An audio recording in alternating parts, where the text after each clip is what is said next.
Hi అండి, మేము ఆంధ్ర వచ్చి 2 ఇయర్స్ అవుతుంది. అంతకుముందు తమిళనాడులో ఉండేవాళ్ళము. మాకు ఆంధ్ర ట్రాన్స్ఫర్ అవ్వడము, మా పాప పుట్టడము ఆంధ్రాలో జరిగాయి కాబట్టి మాకైతే ఇప్పుడు ఈ రేషన్ ఇస్తున్నారు. అన్నీ న్యాచురల్గా తినటం అలవాటైన మా వారికి ఈ పాలు తాగమంటే అస్సలు తాగేవారు కాదు.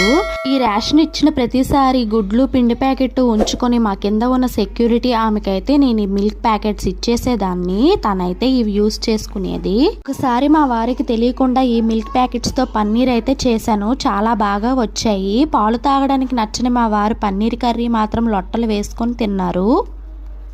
అప్పటి నుంచి నేను ఈ మిల్క్ ప్యాకెట్స్తో పన్నీర్ చేస్తూ ఉన్నాను. చాలా బాగా వస్తున్నాయి. మీకు కూడా ఇలాంటి రేషన్ ఇస్తే బయట పడేయకుండా, ఎవరికి ఇచ్చేయకుండా ఇలా అయితే పన్నీర్ చేసుకోండి. చాలా బాగుంటుంది. కొత్తగా చూస్తున్న వాళ్ళైతే నా ఛానల్ని సబ్స్క్రైబ్ చేసుకోండి.